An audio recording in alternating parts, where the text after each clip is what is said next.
wins and losses. The day after we lost to Marquette, that after we played Marquette, I went out recruiting and actually ended up being the same game as Buzz Peterson, Buzz Williams. I'm sorry, Marquette's coach, Buzz. Yeah. And we sat there, and for literally half of the game that we were both watching, we're just going over just the scheduling issues and how at the end of the day, and this is relative to the conference, not just necessarily to Georgia. I don't want this to come off as sour grapes as it relates to me, but we didn't. The conference has to put the schedule together. You're going to play home and home, so from that standpoint, it's going to be equitable. But we just have to get to a point where you're putting yourself in a position that the most number of teams can get into the NCAA tournament. And if TV's driving the engine, if TV's making a decision, that may not always happen. You mentioned the NCAA tournament. Where do you feel your team stands at this point regarding that? Who is this? This is Gene again. I'm sorry. I can't. Just let me know. We got to win. We got to win. We win. We get in. And guys, if you can each identify yourselves before each question, that'll be easier. It's a little different this way. John, this is David Elfin. 2 questions. One to follow up on Gene's first question. The scheduling stuff you're talking about, did you not ever feel this way back before the league was redone? I mean, your previous years in the Big East, it was always a pretty good feeling for it. I think, now let me just say this. I've said this before. It's year one, and it's a glitch that has to be worked out. But every year, every coach is going to complain about some point, some stretch. That's the nature of the beast. But I think this year, the ramifications and the scheduling has could have far-reaching ramifications that it hasn't in the past. Okay, and the follow-up question's got nothing to do with that. From when you last played Creighton, you guys have gone, I believe, 5-4, but a couple of those losses were really tight. How different do you think you guys are as a basketball team than you were back in late January when you lost to them? I hope we're very different.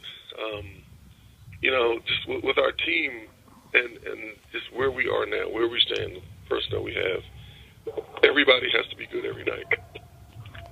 Everyone has to show up every night. We can't have some no-shows. And so if everyone shows up, we're a very good team. Why did they give you such trouble the first time around, you think? They are a very good team. How they give us so much trouble. They're one of the best teams in the country right now, and they have the best player in the country. And I don't know what the numbers are, but they don't lose at home. Right. And so that's how they gave us so much trouble. They're a very good team. They have the best player in the country. They have a terrific coach, and it's a tough venue. So is it a tough balance? How many resources you devote to stopping McDermott, and how much you worry about the other guys, stepping up if you double team too much? Well, I don't think you're going to stop McDermott. Now, that doesn't mean we want him just to run and score 50, but I don't think too many people have. I think we probably did as good of a job as anyone the first time around. I think he had, Mex, you can help me out, I think he had 12 points. Yeah. 5 for 15 shooting. And, right. and we lost by... 13 or 14 or 15 right. or something like that. So that's just a credit to their team. That yes, he is terrific. He is, in my opinion, the best player in the country. He's so difficult to guard, not just because of his skill set, but also because of his work ethic. I don't know that there's anyone that works as hard as he does. He's in perpetual motion. He would score if he was not a good offensive player. He would score 10 points a game just on his effort, and he is. You couple that with him being a terrific offensive player. That's it's impossible to stop him. John, it's Gene again. You mentioned hard work. I wanted to talk about your senior class. A lot of hard work is there. Markel, obviously one of those guys, but can you just address the seniors and playing in their last game at Verizon Center? We have a group that's I think most people, when you think about this group, you probably think about Nate and Markel, the most. But then you throw Cap in there, who's one of these players that the general public has no idea how much he's given to this program over the last 4 years because he hasn't had a chance to be out there, and just how much he's worked and makes the guys that are playing more minutes than him better. You have Moses, who has been a solid participant for us, a solid backup. We know we can go to him and know what we're going to get.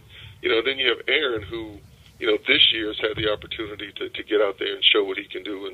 And a lot of times we've been a much better team when he gets out there and he's on the court. So, we have a group that's worked pretty hard. We have a group that's, it's a special day for them, their last home game. And we're going to miss them. And guys, just a reminder, if you can identify yourselves and who you write for, that would be appreciated. Coach, Joe Palacino from Georgetown Voice. Last game, you Bigs had a difficult time staying out of foul trouble. How much of an emphasis has that been in practice the past few days?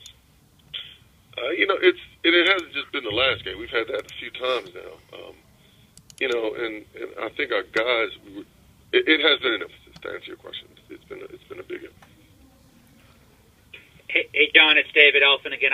When you look back at your last, 5, 6, 7 games, whatever it is, have you had a hard time figuring out sometimes what's going to happen? Because you look at the St. John's and Seton Hall games, and then you respond to those, losses by blowing out Xavier. It's almost like you're a little unpredictable. I wonder if you're seeing the same thing from your perspective.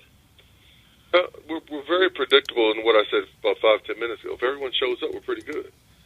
We don't have a big margin for error, and so if any one person in one group doesn't show up, we're not that good. And so we've been able to win some of those games.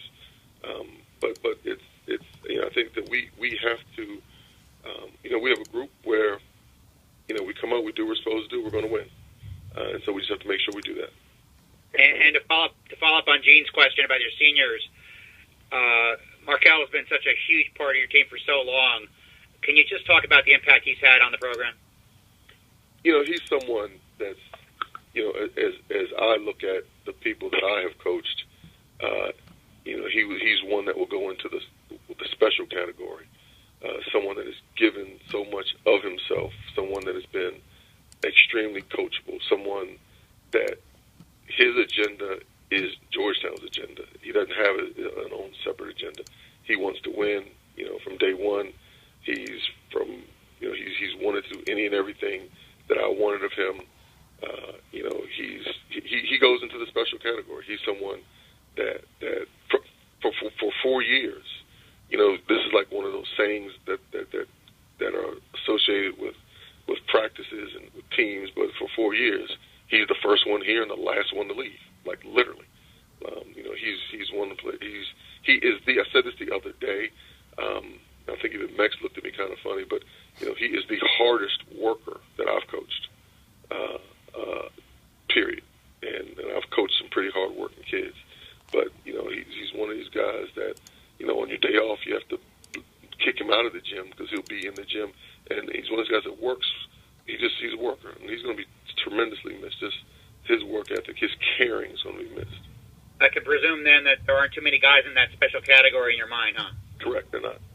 Don't start asking me to name who is, though. Oh, just thank you. Okay. Anything else, guys? I'm good. Thanks. All right. Okay, sorry about this thanks, format. Hope everyone's drive safely. Too. Thanks, everybody. Thanks, Coach. All right. Bye-bye. Thank you.